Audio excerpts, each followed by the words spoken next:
Now listen, the word confrontation comes from the Latin. Really, it derives from two things. Com, which means together, and frons, which means forehead. So here's how Webster's defines confrontation. To come face to face with or stand in front of, to face with hostility or to oppose defiantly, that's the negative connotation. Or third, to bring close together for the purpose of comparison or examination. The literal translation of the word confrontation means to stand in front of an issue with somebody. Now, I like that thought in the counseling context. You are standing in front of an issue with the client. And that issue may have some pain associated with it, may have some anxiousness associated, may have some damage emotionally associated. So unsuccessful confrontation is often an in-your-face monologue. It's one-dimensional. And so we have to be careful as counselors because we're in the power position. Remember that. That's why we have to be ethical. It can't be an in-your-face monologue. And a lot of clients, that's perhaps why they're in trouble relationally, is they confront others in that format. But successful confrontation is not a in-your-face monologue, it's a face-to-face dialogue. Oh yeah. It's a two-way street, and there is a difference. A face-to-face dialogue, standing in front of an issue with somebody, can be a very productive and very helpful process. Part of the challenge when you're working with somebody who is resistant is to try to understand their resistance and why they're resisting and why they're pushing back. And what I said at the outset was it's really good if we don't personalize that. It's really good if we don't somehow encompass that in our own thinking as though we have offended them along the way. But I know personally that I've worked with in counseling situations where from the get-go, I'm talking about from session number 1, there was this attitude that was so easy to pick up, this negative, critical, resistant attitude from the beginning. And honestly, Dr. Scalise, I believe that I'm confident that it was not an entrapment in terms of intentionality, but I believe they were inviting me to fight with them. They were inviting me to engage in an exercise which they have rehearsed all their lives in terms of confrontation. That's why your insight about not making it a face-to-face confrontation, but focusing on the issue, because that would disarm somebody who's looking for a fight. Right. If you're in the position of being an authority figure, which as a counselor you are, you're in the power position, and that person has an issue with authority or people who they perceive to have power or control over them, then that may very naturally cause a person's internal radar to switch on, their antennas to be up, and they're going to push back. And there might be other dynamics about the fear of failure, the fear of rejection, and a host of other things. And so they naturally push back, test, and sometimes resistance is nothing more than an attempt on the client's part to avoid dealing with the business that they know that they probably really need to deal with. And so if I can push the focus away from me and onto my counselor and say, hey, it's about this, it's about that, or whatever, then that very succinctly allows me to avoid talking about myself. But unskilled confronting on the part of a counselor can produce outbursts. It can produce emotional woundedness in the client, a false sense of success or resolution, relational failure, or actually bullying. And you say, well, counselors don't do that. Counselors are always ethical. No, they're not. And we have to be attuned into our own stuff. And having sat on a licensing board at the state level for 6 years and having to have, I sat through my own share of disciplinary hearings with licensees, You hear about behaviors that counselors have done in that process that you just shake your head. But I have to realize there, but by the grace of God, there could be things in my own life that I've not unpacked, I've not worked through successfully, that come out in the counseling process. So, we have to often confront our clients on poor choices, poor behavior management, poor relational dynamics, misinterpretations, misunderstandings, all those kinds of things. But if we have not worked through some of our stuff, we may not do it well, and then the outcome may lead to a premature termination of counseling. In a worst case scenario, it could lead to, credentialing, licensure, consequences. Very severe, yeah. right. And so we have to be wise, and we have to be careful about that. Let me just say, adding to where we are now in our conversation, did it ever occur to you that dealing with a client in a confronting way, based on genuine and authentic care and love, is something that they may have never experienced in their life in such a fashion? And thank God I have people in my life who love me and care enough to confront. We need truth tellers. And in fact, if the fear of confrontation of a resistant client keeps you from telling the truth, they lose and you lose an opportunity to grow. We say somewhat humorously, I suppose, that if we get a strong, resistant intake interview, the first thing we think about is referral. I mean, right. What colleague do I not really like that I'm going to refer this person to? But I think another thing that we need to understand is what a great opportunity for me professionally to take the challenge, to work through. I love the way you said that, to work through the resistance instead of being so committed to resolve it and moving on. And it's a great opportunity for me to mature. It's awkward and it's difficult and it's uncomfortable, but that, in my view, is the epitome of expressing genuine love, is having the courage to confront. Yeah.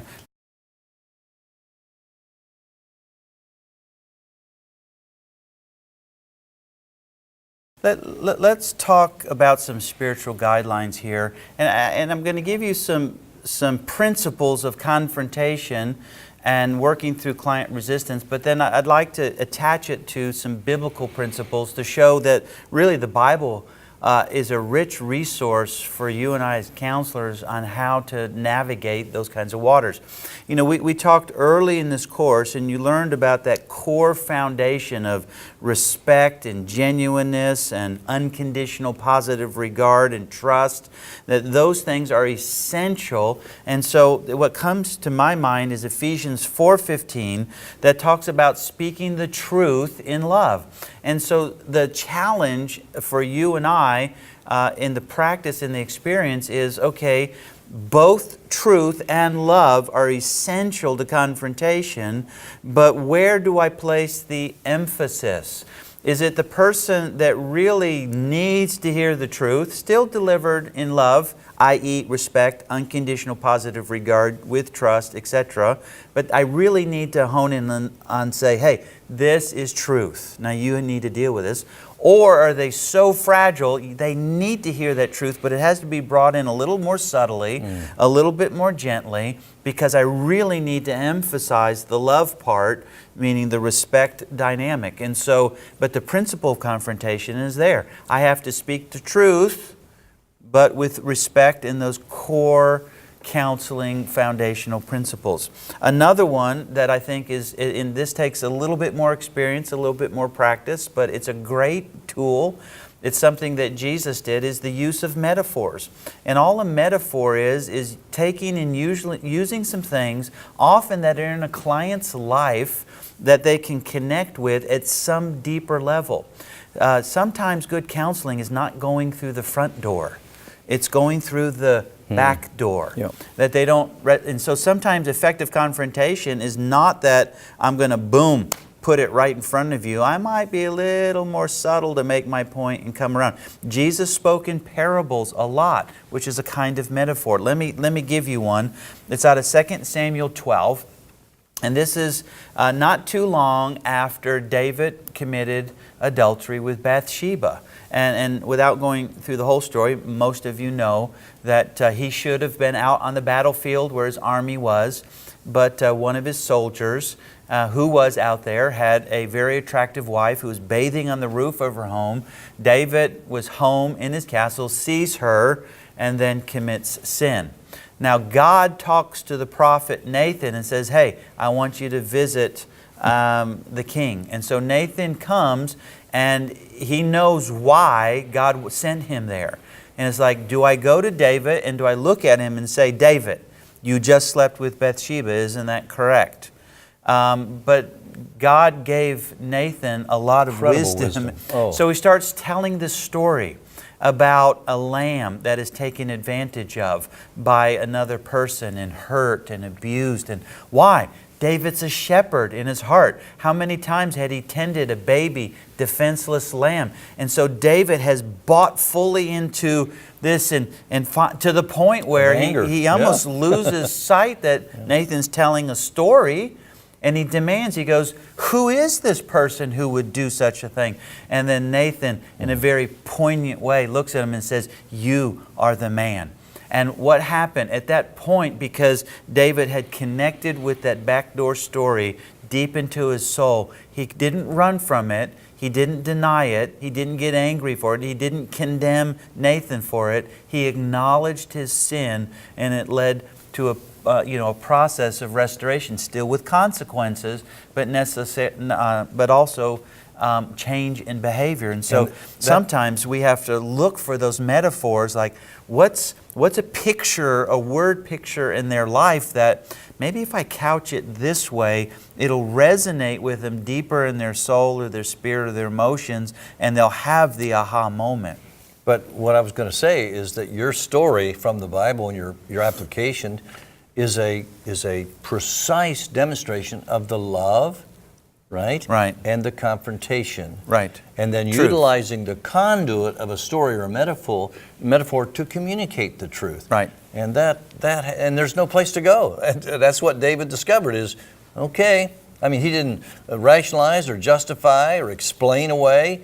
He was humbled in his heart and then ready and able to acknowledge his sin. So another technique that's important, and again, these might have some secular applications in theory or research, but they have very biblical connotations as well. And so you're often taught as a counselor, listen, don't attack the client, their personhood. We have to show respect, unconditional positive regard. Hey, but you can deal with their behavior. And so sometimes it's like, how do I drive a wedge between a personhood and performance? Because it's the performance that often is causing the stress and the conflict and the tension in the client's life. Another great story comes out of John 8, verses 1 through 11. And again, this is a story most of you are probably familiar with. And it's the story of the woman who was caught in the act of adultery. And so the men drag her, throw her in front of Jesus. It's not so much about her, but as a way to try to entrap Jesus. And they say, listen, the law says that she should be condemned. She should be stoned for her behavior. And Jesus is sort of writing in the dirt, and there's all kinds of possible explanations of what he may have been writing in the dirt. But just like Jesus is apt to say, he basically looks at the men that had gathered around, and he says, okay, whichever one of you has lived like the perfect performance, the totally sinless life, go ahead, throw the first stone. And then starting with the older men who had been around longer, and finally they dropped their stones, and they had to acknowledge we weren't perfect either. So he comes up to this woman, I would imagine still huddled on the ground, maybe with her arms over her head, waiting what's coming, waiting for the first stone to hit. And then Jesus starts having a conversation with her.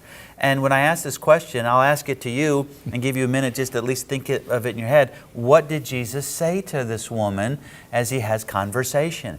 And when I ask that question, Dr. Ken, a lot of people say, well, he said, go and sin no more. He did. Later on. He did, but it wasn't the first thing he said. The first thing he said, where are your accusers? But then he said, neither do I condemn you. This is subtle, but it's very important in counseling when you're dealing. He didn't say, neither do I condemn your behavior. He said, I'm not here to judge you. I'm here for you. I love you. I'm about to die for you. Now hold that thought for a minute. Come over here. Don't do that anymore. Sure.